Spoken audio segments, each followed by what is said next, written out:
സത്യപ്രതിജ്ഞ ചെയ്ത് അധികാരമേൽക്കുന്ന വി.ഡി. സതീശൻ സർക്കാരിന് മുന്നിൽ വെല്ലുവിളികൾ ഏറെയാണ്. കടുത്ത വെല്ലുവിളികളെ അതിജീവിച്ച കഴിഞ്ഞ ഒരു പതിറ്റാണ്ടുകൊണ്ട് കേരളത്തെ രാജ്യത്തെ ഏറ്റവും മികച്ച സംസ്ഥാനമാക്കി മാറ്റിയ പിണറായി സർക്കാരിന്റെ പാത പിന്തുടരാൻ വി.ഡി. സതീശൻ സർക്കാരിന് സാധിക്കുമോ എന്നാണ് കേരളം ഉറ്റുനോക്കുന്നത്.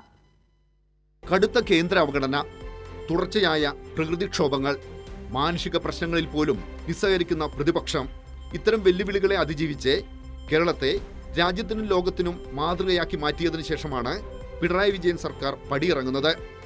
പകരം അധികാരത്തിൽ വരുന്ന വി.ഡി. സതീശൻ സർക്കാരിന് മുന്നിൽ വെല്ലുവിളികൾ ഏറെയാണ്. ഭരണത്തിൽ പിടിമുറുക്കാൻ മുസ്ലിം ലീഗും ലീഗിലൂടെ ജമാഅത്തെ ഇസ്ലാമിയും കിണഞ്ഞു ശ്രമിക്കും. പല മണ്ഡലങ്ങളിലും UDF-നെ സഹായിച്ച BJP-യെയും സർക്കാരിന് തൃപ്തിപ്പെടുത്തേണ്ടി വരും. സതീശന്റെ തന്ത്രങ്ങൾക്ക് മുന്നിൽ ആയുധം വെച്ച് കീഴടങ്ങിയ KC വേണുഗോപാലും രമേശ് ചെന്നിത്തലയും വീണുകിട്ടുന്ന സുവർണാവസരങ്ങൾ ഒന്നുപോലും പാഴാക്കില്ല. UDF-ലെയും കോൺഗ്രസിലെയും തർക്കങ്ങൾക്കും പൊട്ടിത്തെറികൾക്കും അപ്പുറത്ത് കേരളത്തിന് അറിയാനുള്ളത് മറ്റു ചിലതാണ്.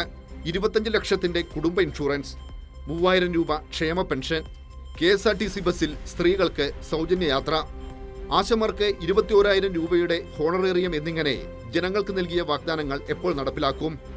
ഇതിനുള്ള ഉത്തരം വി.ഡി. സതീശൻ സത്യപ്രതിജ്ഞ ചെയ്യുന്നതിന് മുമ്പേ നൽകിയത് AK ആന്റണിയാണ്. തുടക്കത്തിൽ ഒന്നിനു വരെ ഒന്നായി ജനപ്രിയ പ്രഖ്യാപനങ്ങൾ പ്രതീക്ഷിക്കരുത്. കുറച്ച് മുണ്ട് കൊടുക്കേണ്ടി വരും, കുറച്ച് കൈപ്പിതിര് കുടിക്കേണ്ടി വരും. AK ആന്റണിയുടെ പ്രസ്താവന തെറ്റാണെന്ന് മാത്രമല്ല, ഖജനാവിൽ 6000 കോടിയുടെ നീക്കിയിരുപ്പുമായാണ് പിണറായി വിജയൻ സർക്കാർ പടിയിറങ്ങുന്നത്.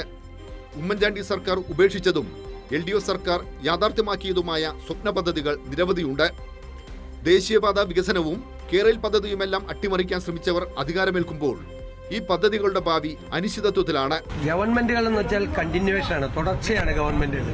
കഴിഞ്ഞ ഗവൺമെന്റ് ചിലപ്പോൾ നമ്മൾ വലിയ വിമർശിച്ചിട്ടുള്ള പല ഭാഗങ്ങളിലൊക്കെ വല്ല കറക്ഷൻസോ വല്ലതൊക്കെ വരും. അല്ലാതെ ഒരു ഗവൺമെന്റ് തുടങ്ങിയ പരിപാടി വേറെ ഗവൺമെന്റ് ഒന്നും മാറ്റിയ കേരളം ഉണ്ടാവും.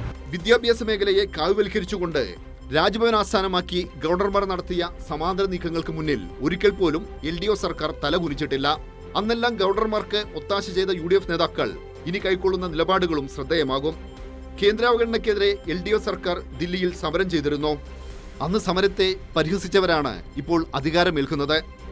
സമഗ്ര മേഖലകളും കാവ്യവൽക്കരിക്കാൻ ലക്ഷ്യമിട്ടുകൊണ്ടുള്ള മോദി സർക്കാരിന്റെ നയങ്ങൾ ഉൾപ്പെടെയുള്ള വിഷയങ്ങളിൽ വി.ഡി. സതീശൻ സർക്കാർ കൈക്കൊള്ളുന്ന നിലപാടുകളും നിർണായകമാകും. News desk.